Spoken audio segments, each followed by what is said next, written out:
Aos irmãos da classe, graça e paz. Ontem eu fiquei de passar as lições para os irmãos, mas infelizmente pelos acontecimentos de ontem, pela partida da irmã Fátima, foi um dia muito triste em que eu não consegui realmente ter condição de estar transmitindo. Mas quero hoje, de uma forma especial, estar passando para os irmãos as duas primeiras lições de Mateus. Espero que todos estejam bem, vencendo as lutas, dificuldades. Continuamos orando pelos irmãos que estão enfermos, pela igreja de um modo geral, pela vida do ministério pastoral, em especial pela irmã Loide também ali, ainda requerendo cuidados especiais. Mas eu creio que o nosso Deus é grande, Ele tem propósito especial na vida de cada um de nós. E por isso nós temos que confiar nele cada dia, olhando para Jesus como autor e consumador da nossa fé, sabendo que nós estamos de passagem nesse mundo e que nossa verdadeira cidadania é nos céus. E a lição de hoje ela vem falando sobre o cumprimento da promessa de Deus. E nós vamos ter aqui uma introdução do Evangelho de Mateus, que diz que nesse período de estudo vamos caminhar pelo Evangelho de Mateus, que é chamado o Evangelho do Reino. Convido cada leitor a ler o texto bíblico, além dos comentários desse estudo, também anotar as lições que o Espírito Santo coloca em nosso coração, como cada acontecimento e palavra do grande Mestre Jesus. Os evangelhos de Mateus, Marcos e Lucas são conhecidos como evangelhos sinóticos, uma palavra grega que significa ver conjuntamente. Repare que os três descrevem momentos dos mesmos acontecimentos, mas cada um com o seu jeito de fazer a narrativa. Marcos é considerado pelos estudiosos como o primeiro a ser escrito.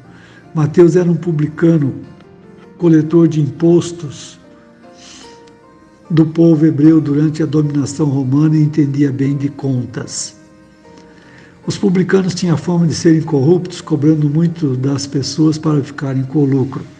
Duas parábolas em Mateus estão ligadas à transação monetária, a do credor incompreensível que devia 10 mil talentos e a dos trabalhadores contratados por um denário ao dia, conforme Mateus 18, 23 a 35 e o capítulo 20, de 1 a 16. Mateus foi uma pessoa com bom conhecimento e que narrou especialmente para os judeus a chegada do reino de Deus, com detalhes para melhor compreensão.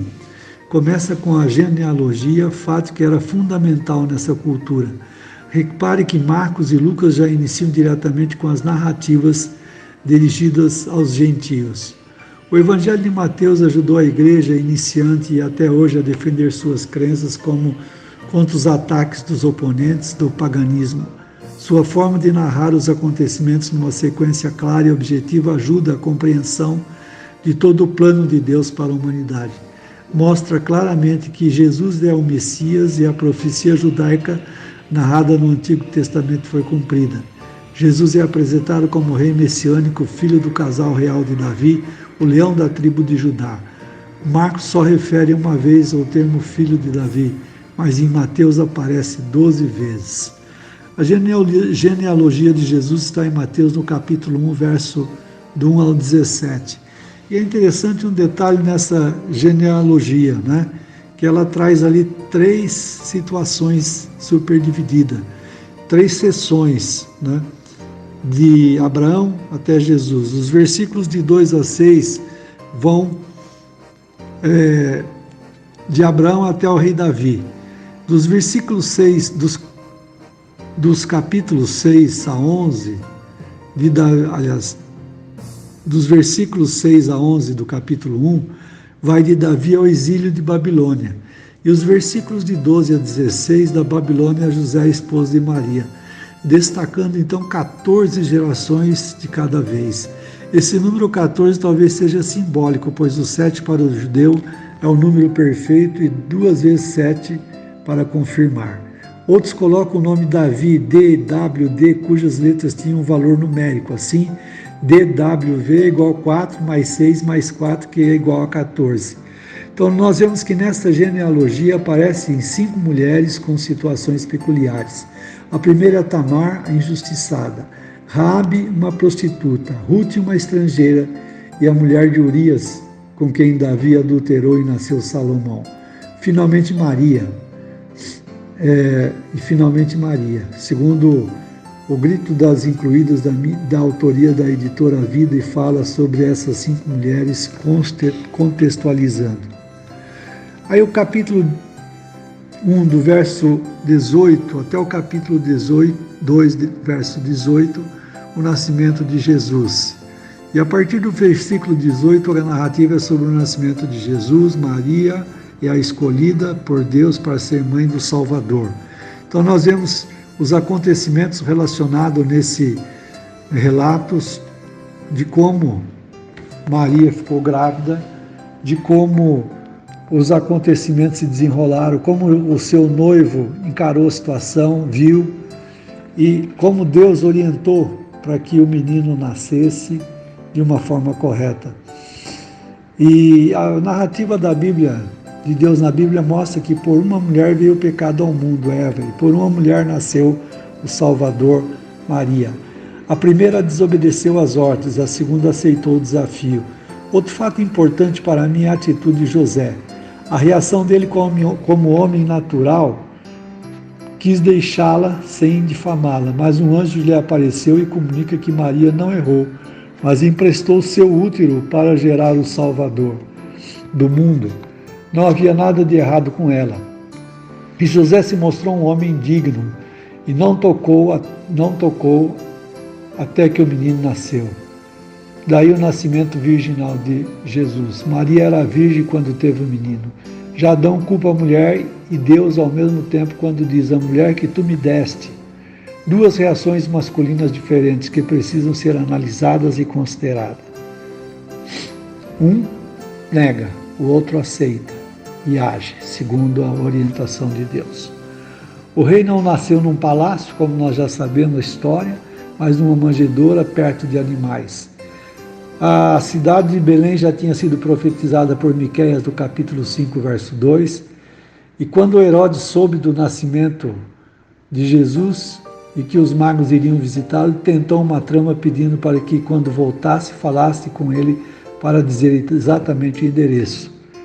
Mas Deus age novamente e manda José ir para o Egito, embora venha uma situação difícil, né, ali na região, porque Herodes depois ele decreta a morte de todos os meninos de 2 anos para baixo. É claro, isso incluía Jesus.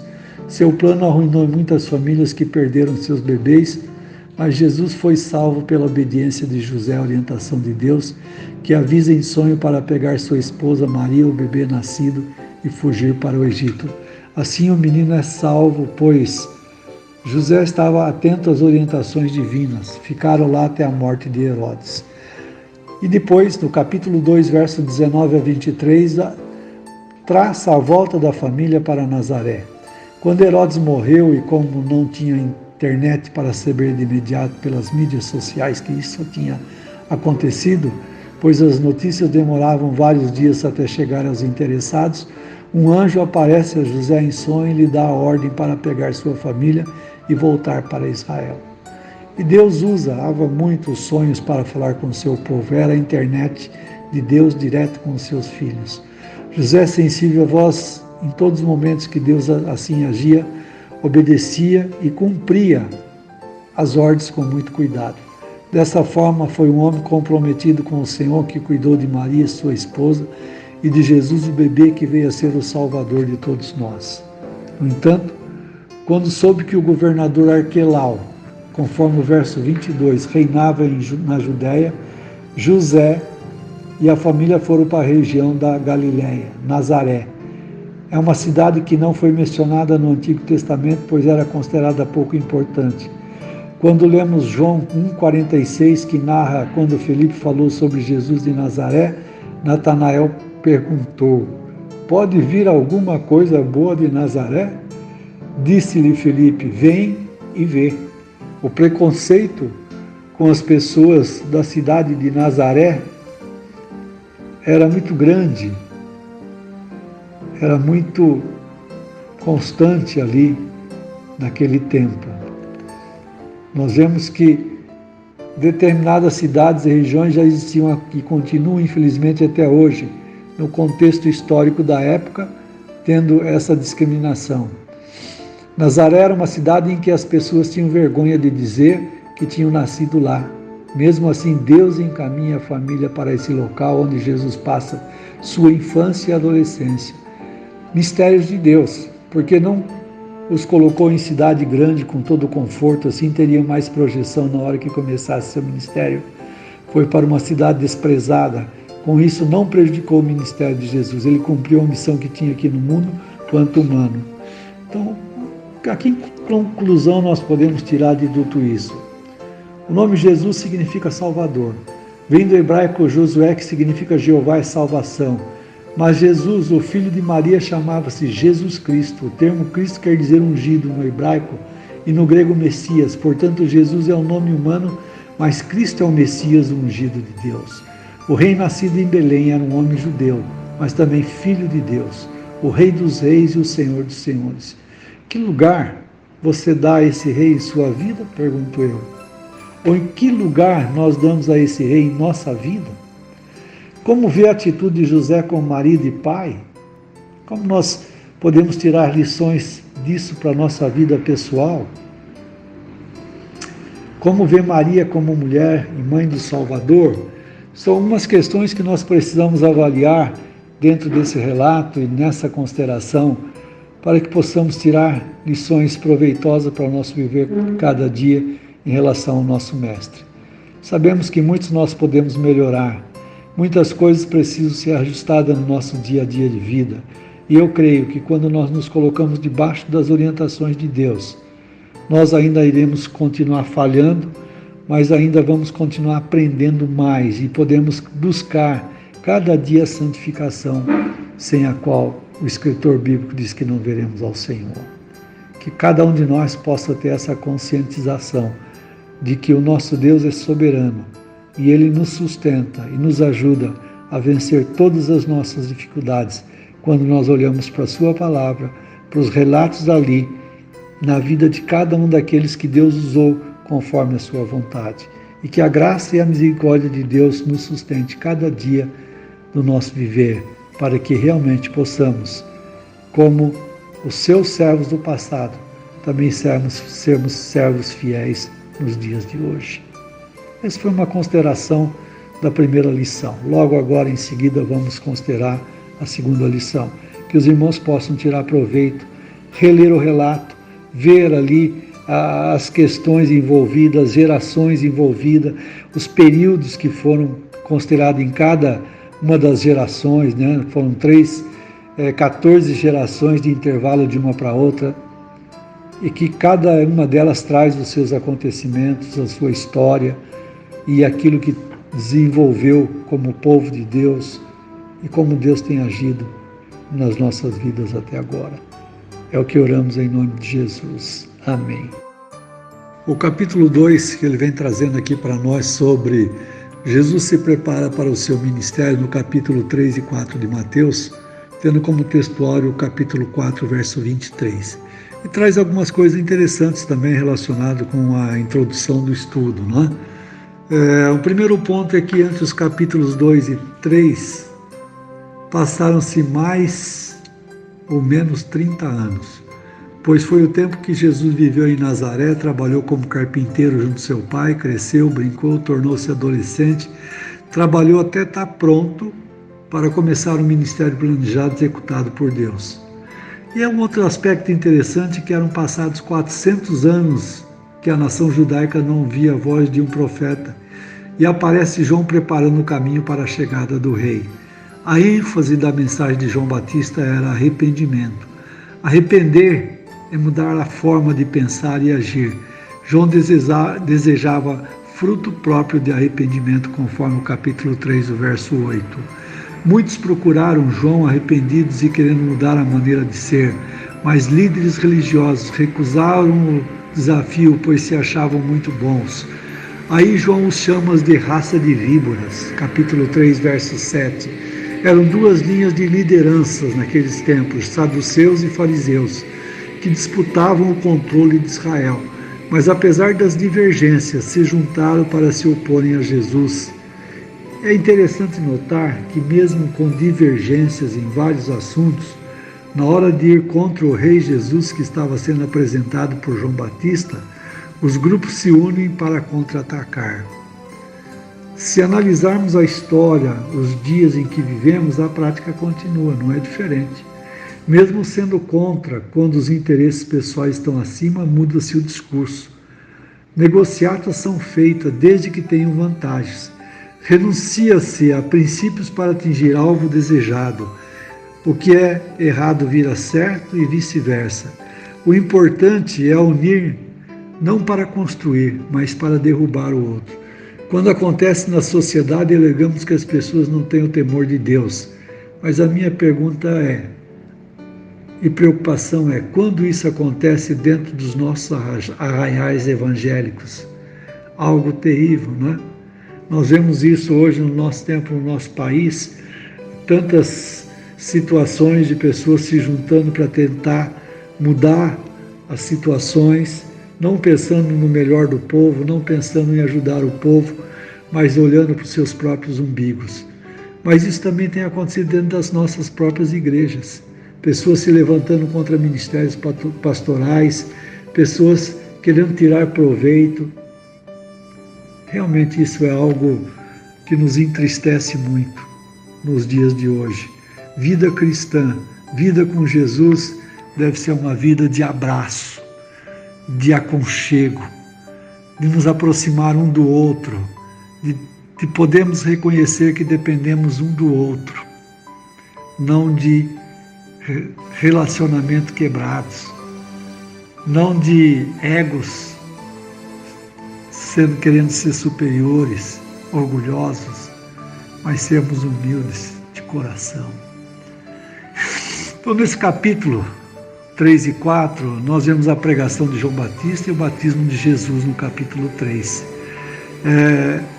O batismo de Jesus, a pregação de João Batista, ela vai do capítulo 3, do verso 1 ao 12, e o batismo de Jesus dos versos 13 a 17.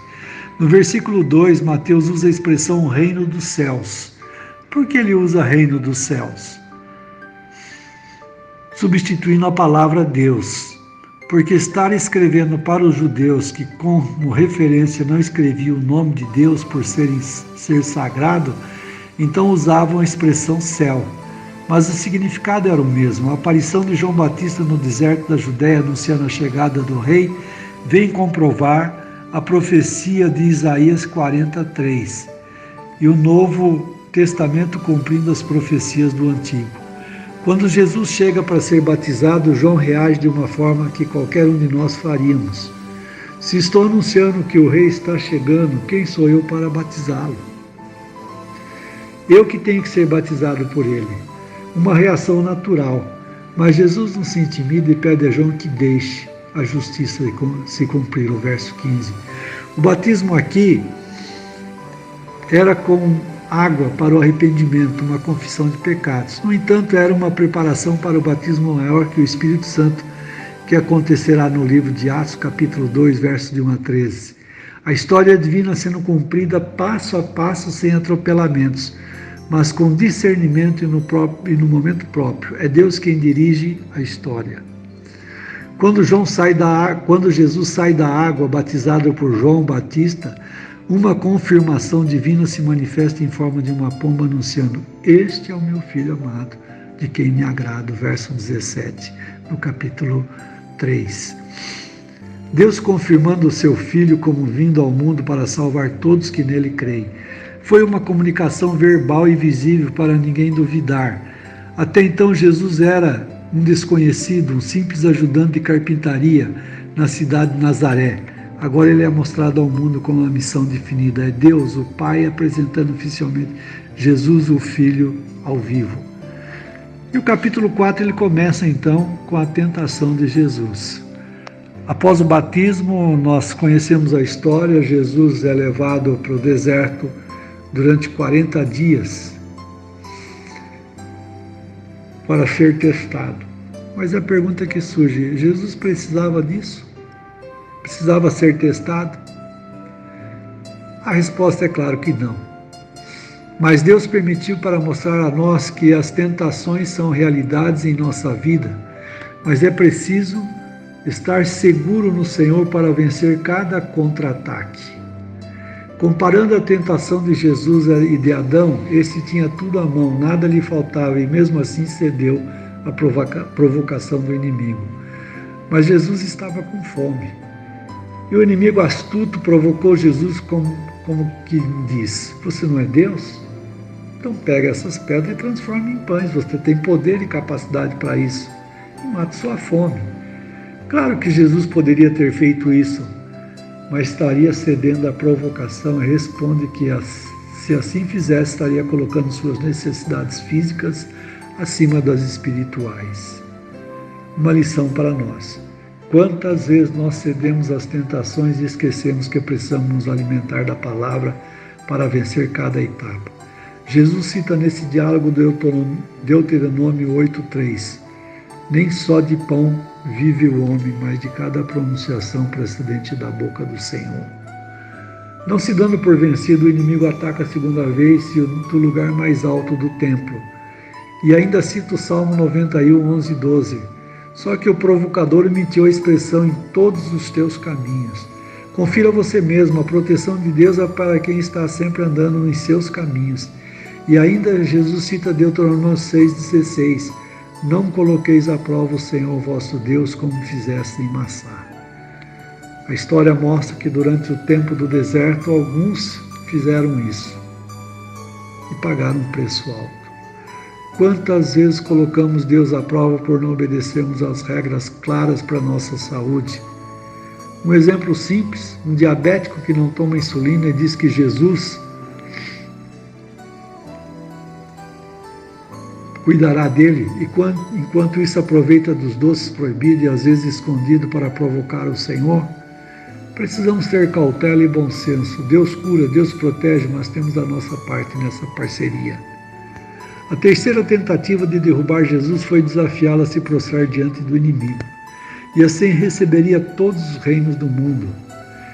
É interessante que a ênfase do verbo prostrado no grego significa apenas uma vez. Fazendo isso uma só vez, teria tudo sob seu domínio. Mas novamente Jesus cita o Antigo Testamento.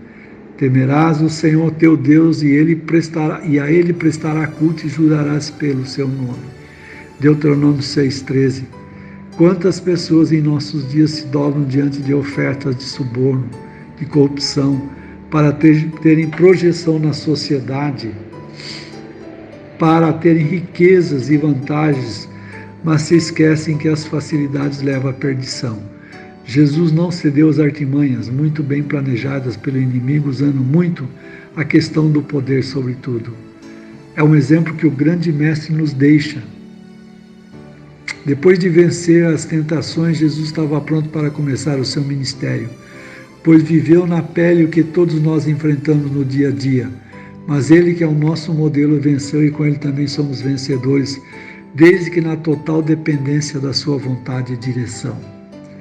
Quando li o tema desta lição, Jesus se prepara para seu ministério, fiquei pensando, mas ele precisava de preparo?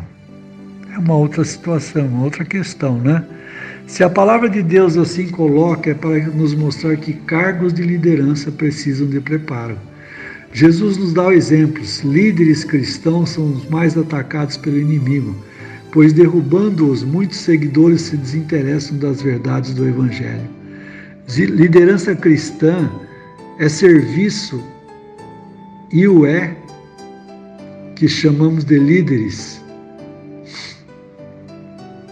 Líder servo. Jesus é o nosso maior exemplo de líder servidor. Mas lembramos que servimos ao Senhor de toda a nossa vida e as tentações não nos dão trégua. Por isso é preciso conhecer bem a palavra de Deus e ficar na dependência dele. Jesus contra-atacou sempre citando a palavra de Deus. Sugiro que a leitura do livro de Marília Camargo César, Feridos em Nome de Deus, da editora Mundo Cristão, traz algumas considerações interessantes para as nossas vidas. Depois da prisão de João Batista, tanto Mateus como Marcos afirmam que Jesus saiu de Nazaré e foi para a cidade de Cafarnaum, próximo ao mar da Galileia. O versículo 17 parece uma síntese do ensino público de Jesus. Daí em diante, Jesus começou a pregar dizendo: arrependei-vos, porque o reino dos céus chegou. Então começou a chamar os primeiros discípulos para compor a sua equipe, capítulo 4, verso 18 a 25. Dos 12, talvez 7 eram pescadores, e os desafiavam a serem pescadores de homens. O primeiro é Pedro, e seguem os demais. Foram 3 anos de um seminário intensivo, 24 horas por dia, junto ao mestre dos mestres, e mesmo assim, no final, um negou e o outro traiu. Como característica de pescador é coragem. Uma característica do pescador é a coragem e paciência. Para levar pessoas a Cristo é preciso coragem e paciência. Da expressão pescadores de almas. Também pescadores trabalham em equipe. Precisamos da equipe que ora, ensina, que escreve, que prega, que testemunha, que contribui para alcançar as pessoas em Cristo. Cada um colocando em prática a sua capacidade dada pelo Espírito. Poderemos, em equipe, mostrar o Cristo, o Messias prometido, que tem chegado até nós. Diante de tudo isso, a que conclusão nós chegamos? No texto áureo do 4:23, Jesus espalha a doce luz da presença dele na vida das pessoas por meio das suas pregações, ensinos e cura. Com esses feitos, tornou-se conhecido e atraía as multidões para ouvi-lo e receber uma palavra de ânimo e consolo, além de curas físicas. O povo vinha a ele ajudado pelos 12 apóstolos, eram curados e abençoados. O rei chegou, né? Essa era a conclusão. E aquilo que fazia era algo extraordinário. Então nós vemos que nós temos um rei que é real. E a história vai contar para nós, durante o estudo desse livro, que mesmo depois de morto, Jesus ressuscitou e continua vivo até os nossos dias. Por isso a promessa dele é de que eis que estou convosco todos os dias até a consumação dos séculos. Cabe a nós, servos de Deus, seguidores de Cristo, estar atentamente olhando para o nosso Mestre, o nosso Rei, o nosso Senhor, o nosso Salvador.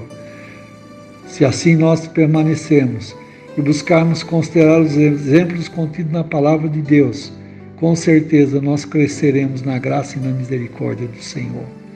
Que cada um dos irmãos tenha uma semana abençoada, guardados pelo Senhor, especialmente nesse tempo de caos, de pandemia, e que aqueles nossos irmãos que estão passando por lutas, por dificuldades, por perdas, sejam consolados pelo Senhor, sejam cuidados pelo Senhor, e que cada um de nós jamais nos esqueçamos de estar orando uns pelos outros, estarmos entrelaçados nas nossas orações, colocando diante do Senhor as nossas vidas, as nossas famílias, os nossos amados irmãos e aqueles que ainda não têm Jesus como Senhor das suas vidas, para que aproveitem esse tempo de buscar o Senhor, o Deus de todo consolo, que possa se render a Jesus como único Salvador e aquele que tem a eternidade colocada diante de nós. Que a graça e a misericórdia do Senhor acolha cada um, que os irmãos sejam abençoados e cuidados pelo Senhor. É a nossa oração, em nome de Jesus. Amém.